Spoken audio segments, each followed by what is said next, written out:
Sir ఇటీవల మొన్న మనం చూసాం సుక్మా జిల్లాలో ఇటువంటి సంఘటన కానివ్వండి, గతంలో కూడా జరిగినాయి. అక్కడ ఒక వాదన ఏంటంటే, నక్సలైట్లు ఎవరైతే మావోయిస్టులు ఉన్నారో వాళ్ళు మొత్తం సాక్రిఫైస్ చేసి కుటుంబాలకు దూరంగా వాళ్ళ ఆరోగ్యాన్ని వాళ్ళ మొత్తం సాక్రిఫైస్ చేసి అక్కడ వాళ్ళ కోసం పోరాడుతున్నప్పటికీ ఇటువంటి సంఘటన జరుగుతున్నప్పుడు ఆ చుట్టుపక్కల ప్రాంతాల్లో ప్రజల స్పందన సరైనటువంటిది లేదు అనేటువంటిది కూడా ఒకటి వస్తున్నది. అంటే వాళ్ళ ఆ ప్రజలని కూడా ప్రభావితం చేయలేకపోయినటువంటి పరిస్థితుల్లో వాళ్ళు ఎందుకు ఈ విధంగా పోరాటాలు కొనసాగిస్తున్నారు అనేటువంటి వాదన కూడా ఇటీవల కాలంలో ఎక్కువగా ఉన్నది.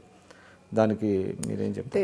ఒకటి దీంట్లో మనం రెండు భాగాలుగా చూడాలి. ఒకటేమో మావోయిస్ట్ పార్టీ మిలిటరీ స్ట్రాటజీ, యుద్ధ మావోయిస్ట్ పార్టీ రాజకీయాలు, మావోయిస్ట్ పార్టీ సమాజాన్ని అర్థం చేసుకున్న పద్ధతి, వాళ్ళ ప్రత్యామ్నాయ సమాజ, ఈ రెండు ఉన్నాయి. ఒక చర్చ మేము చాలా కాలంగా పౌర హక్కుల ఉద్యమాలు జరిపాము, వ్యక్తిగతంగా కూడా. ఒకటేంటంటే మీ మిలిటరీ ఏదైతుందో మీ రాజకీయాలకు కట్టుబడి ఉండాలి. రాజకీయాలను మిలిటరీ కంట్రోల్లోకి తీసుకురాకండి. మిలిటరీ వ్యూహము రాజకీయాలను దాటిపోతే అది చాలా ప్రమాదం అనేది మనము ఒక చర్చ జరుగుతుంది. ఎప్పుడే నిరంతరంగా విప్లవ ఉద్యమాల మీద జరిగే చర్చ ఏమిటంటే, విప్లవాలకి ఒక యుద్ధ వ్యూహం ఉంటుంది, ఒక రాజకీయ వ్యూహం ఉంటుంది. యుద్ధ వ్యూహం అనేది రాజకీయ వ్యూహానికి కట్టుబడి ఉండాలి. అప్పుడు ఏమైందంటే ఇది వాయిలెన్స్ తగ్గుతుంది. కానీ ఆ యుద్ధ వ్యూహము ఓవర్టేక్ చేసేస్తే వాయిలెన్స్ పెరిగి రాజకీయాలు తగ్గుతాయి.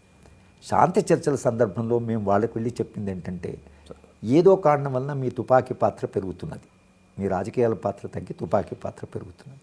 ఇది మీరు చాలా గమనించాలి. చర్చలకు వస్తే మీ రాజకీయాలు ప్రధానమైతే ఈ తుపాకీ సెకండరీ అవుతుంది. రాజ్యానికి కూడా అదే చెప్పు. మీ పోలీసులే ఈరోజు మీ వెల్ఫేరు, మీ డెవలప్మెంటు, వైఎస్ అంత పోలీసే అయిపోయారు. రాజ్యం అంటే పోలీసే అయిపోయారు. మీరు కేవలం పోలీస్ మీద ఆధారపడి నడపలేరు. కనుక మీరు పోలీసుల మీద కంట్రోల్ రావాలన్నా, పోలీసుల పాత్ర తగ్గాలన్నా మీరు చర్చలు జరిపితే అప్పుడు మిగతా మీరు చేయవలసిన వెల్ఫేరు, డెవలప్మెంట్ ఏదో దాని ప్రాధాన్యత పెరుగుతుంది. రాజ్యాంగం మీకు ఇచ్చిన మ్యాండేట్ ఉంది కనుక మీరు చర్చలకు రండి. ఇద్దరికి అట్లా 8 ఏళ్ళు పనిచేసి చర్చలకు తీసుకొచ్చాం. కనుక ఇవన్నీ కూడా పౌర హక్కుల ప్రయోగంలో భాగంగా ఉంటాయి. పౌర హక్కుల ఉద్యమం అది చేసింది. అది ఇప్పుడు సమాజానికి తెలుసు.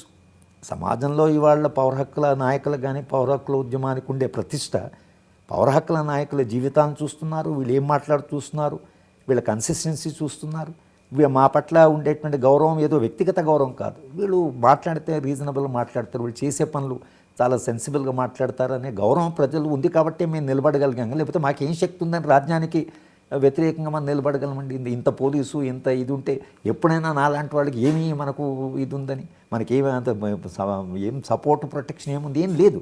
కానీ మన ప్రొటెక్షన్ అంతా ఏమిటంటే సమాజంలో ఉండేటువంటి గుర్బిల్ ప్రజలు ఉన్నారు కదా, మనకేమన్నా జరిగితే ప్రజలు దానికి నిరసన తెలుపుతారు కదా. సమాజం వాళ్ళు కూడా ఎందుకు భయపడతారంటే, అయ్యో వీళ్ళని ముట్టుకుంటే ఏం జరుగుతుందో అనేటువంటి ఆ భయం వాళ్ళకు ఉంటుంది. ఆ మాత్రం భయం ఉన్నందుకు పౌర హక్కుల ఉద్యమాలు నిలుస్తాయి. లేకపోతే పౌర హక్కుల ఉద్యమాలు స్మాష్ చేయాలంటే ఎప్పుడైనా స్మాష్ చేయొచ్చు. 6 మందిని చంపారు మా ఉద్యమంలో. 6 మందిని చంపితే ఏం చేయగలిగాం? ఒక్కరి విషయంలో ఎవరు చంపారు కూడా ఇన్వెస్టిగేషన్ కూడా జరగలేదు. చనిపోయినా మళ్ళీ మేము నిలబడ్డాం. మీరు చూస్తున్నారు ఐ డ్రీమ్ న్యూస్ని. మీరు చూస్తున్నది ఐ డ్రీమ్ న్యూస్. అంటే కళలని నిజం చేస్తూ ప్రజలకి నిజాలని కళల ద్వారా తీసుకొచ్చే ఐ డ్రీమ్కి మై బెస్ట్ విషెస్. మీరు చూస్తున్నది I dream news.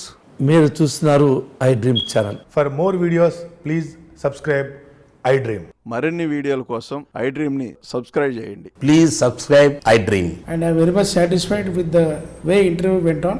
Kindly subscribe to I Dream. For more videos, subscribe to iDream. And loads of fun entertainment and content. Do watch